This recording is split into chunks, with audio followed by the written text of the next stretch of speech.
Chapter 6 The Chief is Dead. Long live the Chief. He got to go to school early by running all the way. The first thing he did was to head for the school library shelves for a book of Indians, and to his joy he soon found one, under the section labeled Peoples of the World, a book called On the Trail of the Iroquois.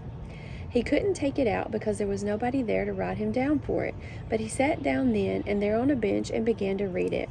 Now Omri was not what you'd call a great reader. He couldn't get into books somehow unless he knew them already. And how, as his teacher never tired of asking, was he ever going to get to know any more books until he read them for the first time? And this, On the Trail of the Iroquois, was not exactly a comic. Tiny print, hardly any pictures, and no fewer than 300 pages. Getting into this was obviously out of the question, so Omri just dipped. He managed to find out one or two fairly interesting things straight away. Iroquois Indians were sometimes called the Five Nations.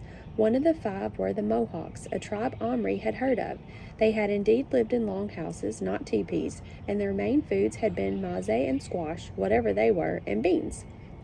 These vegetables had for some strange reason been called the Three Sisters. There were many mentions of the Algonquins as the Iroquois Indians' enemies, and Omri confirmed that the Iroquois had fought beside the English, while the Algonquins fought for the French, sometimes in the 1700s, and that both sides had scalped like mad. At this point, he really began to get interested. The book, in its terribly grown-up way, was trying to tell him something about why the Indians had done such a lot of scalping. Omri had always thought it was just an Indian custom, but the book seemed to say that it wasn't at all, at least not till the white man came. The white man seemed to have made the Iroquois and the Algonquin keen on scalping each other, not to mention white men, French or English as in the case might be, by offering them money and whiskey and guns. Omri was deep in the book, frowning heavily, several minutes after the bell had rung. Someone had to tap him on the shoulder and tell him to hurry to the assembly. The morning lasted forever. 3 times his teacher had cause to tell Omri to wake up. At last, Patrick leaned over and whispered, "You're even dreamier than usual today. What's up?" "I'm thinking about your Indian." "Listen," hissed Patrick, "I think you're putting me on about that Indian. It was nothing marvelous. You buy them at a few pence in Yaps." Yaps was their local newsagent and toy stop. "I know, and all the equipment for 'em. I'm going to shopping after lunch break. Are you coming?" "We're not allowed out of school at lunch unless we eat at home. You know that." "I'm going anyway. I've got to go after school." "No, I've got to go home after school." "What? You aren't staying for skateboard?" "Omri and Patrick, you will kindly stop chattering." They stopped. At long last lunchtime came. "I'm going. Are you?" "No, there'll only be trouble." "I can't help that. You're a twit." "Twit or not," Omri sneaked out, ran across the playground through a hole in the fence. The front gate was kept locked to keep the infants from going in the road, and in 5 minutes, by running all the way, he had reached Yaps. The selection of plastic figures there was good. There was one whole box mixed cowboys and Indians. Omri searched till he found a chief wearing a cloak and a full feather headdress, with a bow in his hand and a quiver full of arrows slung across his back. Omri bought it with a part of his lunch money and rushed back to school before he could be missed. He showed the chief to Patrick. "Why get another Indian?" "Only for the bows and arrows." Patrick was now looking at him as if he'd gone completely screwy. Patrick was in the afternoon. Mercifully, they had 2 periods of handcrafts. Omri had completely forgotten to bring the teepee he'd made, but there were plenty of scraps of felt, sticks, needles, and thread lying about the handcrafts room, and he'd soon made another one, much better than the first. Sewing had always bored him, but now he sat for half an hour stitching away without even looking up. He was trying to achieve the patched look of a real teepee, made of odd-shaped pieces of hide, and also found a way of bracing the sticks so they didn't fold up every time they were nudged. "Very good," Omri remarked his teacher several times. What patience all of a sudden! Omri, who usually liked praise as much as anyone, hardly even heard her. He was concentrating so hard. After a long time, he became aware that Patrick was standing over him, breathing through his nose rather noisily to attract his attention. "Is that for my Indian?" "My Indian? Yes." "Why are you doing it in bits like that?" "To be like a real one." "Real ones have designs on them. So will this. He's going to paint proper Iroquois ones." "Who is?" "Little Bear, that's his name." "Why not call him Running Nose?" asked Patrick with a grin. Omri looked up at him blankly because his name's Little Bear. Patrick stopped grinning. He frowned. "I wish you'd stop with this stupid business," he said peevishly, going on as if it were a joke. Omri went on looking at him for a moment and then went back to the bracing. Each pair of sticks had to have another short stick glued between them. It was quite tricky. Patrick stood a minute and then said, "Can I come home with you today?" Now he sat for a half an hour. "No, I'm sorry. Why not?" "Mom's having guests," Omri mumbled. He didn't tell lies very well, and Patrick knew at once it was a lie and was hurt. "Oh, all right then, be like that," he said, and stalked off furiously. The afternoon ended at last. Omri accomplished the walk home, which with normal dawdling took half an hour, in a little over 10 minutes. He arrived sorely out of breath and greeted his surprised mother. "Have you developed a jet engine, or have you been expelled?" with a lot of gasping and a request to go straight to his room without wanting tea. "What have you been up to?" "Or up there. There's an awful mess on the floor. Looks like bits of grass and bark, and where'd you get that beautiful little Indian teepee?" "I think it's made of real leather." Omri looked at her speechless. He began. Telling lies to Patrick was one thing, but lying to his mother was quite something else, and he never did that unless it was an emergency. But mercifully the phone rang just then, so he was spared, for the moment. He dashed upstairs. There was indeed a fair old mess, though no worse than he'd ever left before. Little Bear and the horse were nowhere to be seen, but Omri guessed where to look. Behind the dressing crate. A wonderful sight met his eyes. A long house, not finished but no less interesting and beautiful, stood on the seed box, whose smooth surface was now much trampled over. There were hoof as well as moccasin prints. Omri saw that a ramp made of a part of bark had been laid against the side of the wooden box, up which the horse had been led. To Omri's delight, odd as it may seem, a tiny pile of horse manure lay on the ramp as proof of the horse's passing, and there he was, tied by a thread to an upright twig, hammered into the ground, munching a small pile of grass that the Indian had carried there for him. Little Bear himself was still working, so intently that he didn't even notice that he was not alone. Omri watched him in utter fascination.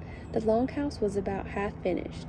The twigs which had been taken from the birch tree on the lawn had been stripped of their bark, leaving them shiny white. Each one had been bent into an arch, the ends thrusted into the earth, and cross pieces lashed to the sides with thread.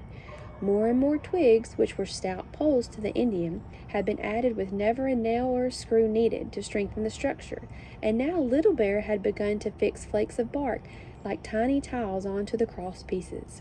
He was seated on the roof itself, his feet locked around the main roof pole which ran the length of the house, hanging bark tiles, each of which he could first carefully shape with his own knife.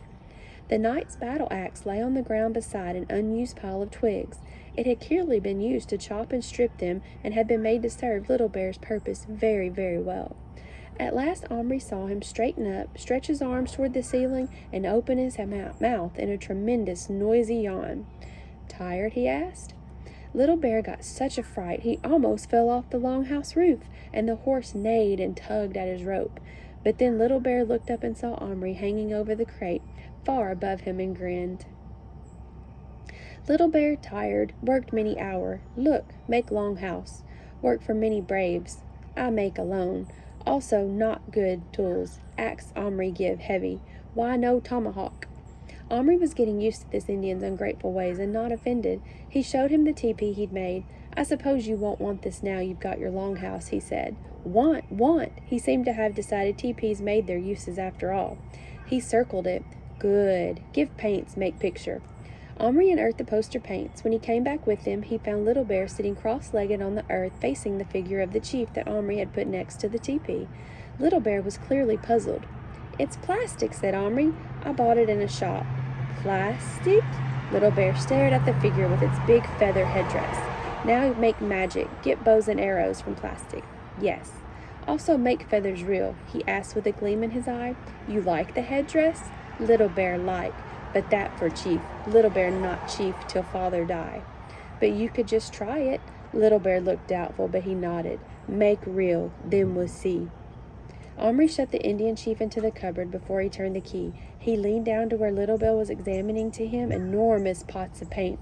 "Little Bear, you lonely? Huh? Would you like a friend?" "Got friend," said the Indian.